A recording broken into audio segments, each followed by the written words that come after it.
Hello and welcome. It's Jennifer. Thanks for joining me today. I have a technique that I kind of found when I was playing around the other day with a few products that many of us have, and I thought I'd share it with you today. It results in like a faux metallic stamped look. So this uses a very inexpensive product, and the nice thing about it is it's something that you can do with any stamps that you have, especially any kind of outline stamps. Another thing I like about this is it's a great way to create backgrounds that you can use any images on top of. I think it does work best with bold or darker color of cardstock. Okay, so I'm using my anti-static powder tool on my background here, and I have a new stamp set from Simon's Stamp, one of my favorite card makers. Her name is Yu and Son. I hope I pronounced that right. She's Rejoicing Crafts online. She is incredibly talented. I'll link to her stuff. You got to check it out. Well, she designed two stamp sets, and I'm using them both today.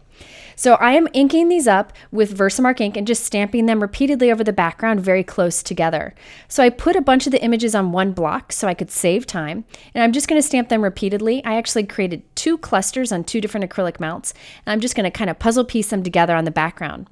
I then added clear embossing powder, which most of us probably have, and then heat setting that.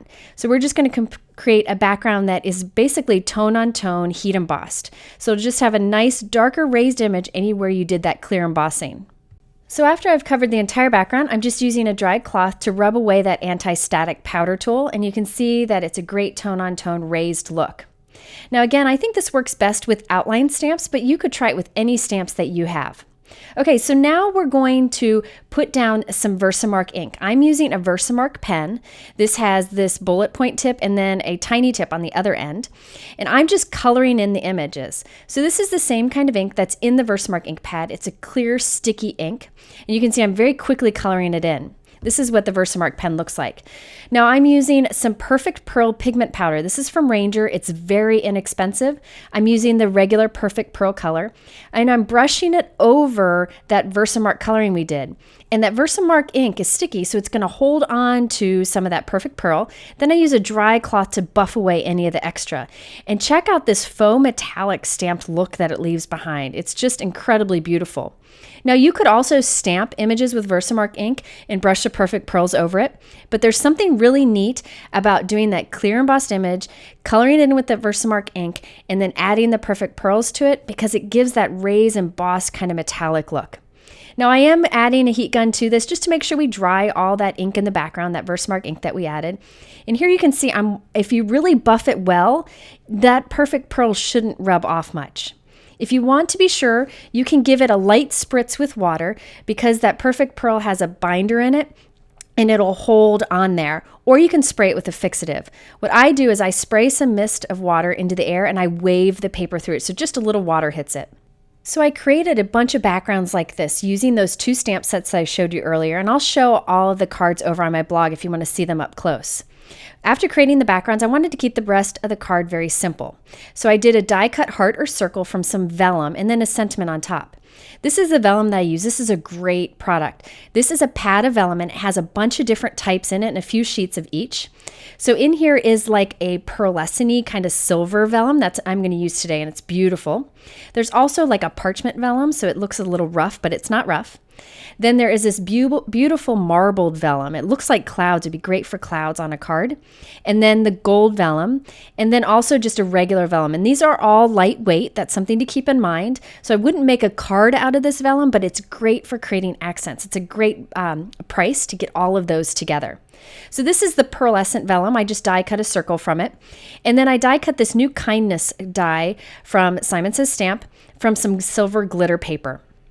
Now I'm stamping the message from me to you with Versamark ink and adding white embossing powder onto that little vellum circle. And I use that stamp set on the right that you see. That's from W+9. I just like that sentiment from me to you along with that kindness die cut. Okay, so now we need to adhere this to the card, and with gluing down any kind of vellum, I like to hide the adhesive. So what I'm doing is putting adhesive on the back of that kindness die cut. Again, this is silver glitter paper, and I'm gluing it onto that circle. Now I'm going to put a little bit of thin double-sided tape in little spots behind that word. So I'm kind of doing it behind the N and behind the D, just in various places so that it doesn't show through on the other side. And that double-sided tape is super strong and good for getting into tiny places. I use the really narrow double-sided tape. Now I'm going to go ahead and place that on my card, and the K and the S help to kind of hold everything down because that's hanging off of the vellum. So the only thing holding that vellum down is the adhesive we hid behind the word kindness. Okay, so now I'm putting some adhesive on the back of that and putting a piece of craft foam behind it so that this pops up that entire panel on the front of our card. Now I have a 5.5 by 4.25 top folding white note card. And I'm going to glue this. I'm going to do something a little bit different. I trimmed it down so that there's only white showing on the two sides and the bottom. So the panel goes to the top of the card on the top. Just something a little bit different. I wanted to keep this card very simple so that the focus stays on that fun background that we created and that shiny kindness sentiment. So I wanted to show you another way you could do this technique, and that's if you have a layering stamp set where there's outline images and solid images that go together. This is one of the other stamp sets that's new from Simon Says Stamp, and I'm going to stamp the outline with Versamark, all the outline images with Versamark, and then add clear embossing powder, just like we did before, the same thing, and I'm going to cover that entire background. Now, instead of coloring in these outline images with that Versamark marker, you can instead stamp the solid images on top of these outline with a Versamark ink pad. So if you have stamp layering sets, you could do this technique where you heat emboss one layer, stamp the other layer on top of it with the Versamark ink, and then brush on the perfect pearls. So let me show you. This is the solid image that lines up with that large flower. I'm just going to stamp that right on top of the embossing with the Versamark ink, and then we can go on ahead and brush on some perfect pearl powder. Since this is like a warm color background, I decided to use the gold this time so that I could have like a gold metallic look. I usually use the perfect pearl color, the basic white, but there are a lot of beautiful colors of perfect pearls, and it'd be fun to do like a purple powder on maybe a blue background. You can change things up, but I usually reach for the silver or the white and the gold the most. And there you can see that whole background. So I stamped that Versamark and put the pearls on. You could also make the perfect pearl stick using any kind of embossing pen if you have that. Okay, so here, let me just show you a closer look at the 7 cards I made. So the first one here has a coral background, and I'll link to the different cardstocks I used.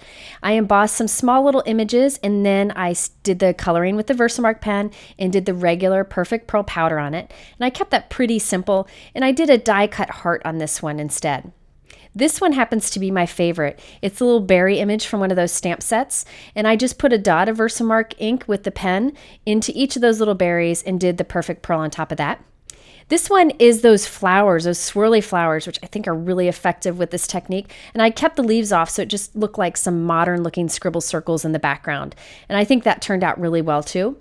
Here I just used another one of the little stems from one of the stamp sets. Again, did the regular perfect pearl on that. And it looks really neat to be up against that green color. You can see the shine there. It really looks metallic in real life. And then here's the one that I showed you. You can see that silver glitter die cut word is a nice little accent to that like metallic looking background. So the first 5 cards I showed you all had that kindness sentiment. The last 2 I'm doing a little bit different. This one says friend, and that is a new die cut word from Simon Says Stamp, and I die cut that from some silver glitter paper too. And then I stamped Miss You So Much, and that's from one of those flower stamp sets. Now for the last one, this is the only one where I used the gold perfect pearls. So I decided to use that gold vellum from that same pad I showed you earlier and a gold glitter paper on top. Okay, and I also wanted to show you while I was here that I like to stamp things on the envelope. I've talked about that in videos before. And I just found this new stamp set from Technique Tuesday, and it has some great things to stamp on envelopes. So I thought I'd go ahead and do that while I had all my supplies out. I like these. I made this. Yes, it's a masterpiece. I just think it's fun and playful. So I thought I'd just show you that real quickly because I've been using this set a lot on my envelopes. Okay, so there you have a technique for using supplies you may already have to create a faux metallic stamped look. I hope you give this technique a try. I have 3 other videos here in the center that all use perfect pearls if you're looking for other ways to use it. Perfect pearls are a great inexpensive product and a great way to add shine to your cards. If you are interested in the supplies I use, I link them below in the YouTube description, or you can click to my blog up there on the top left on my logo, and there'll be much more information and photos there. Thanks for joining me, and I hope to see you again soon.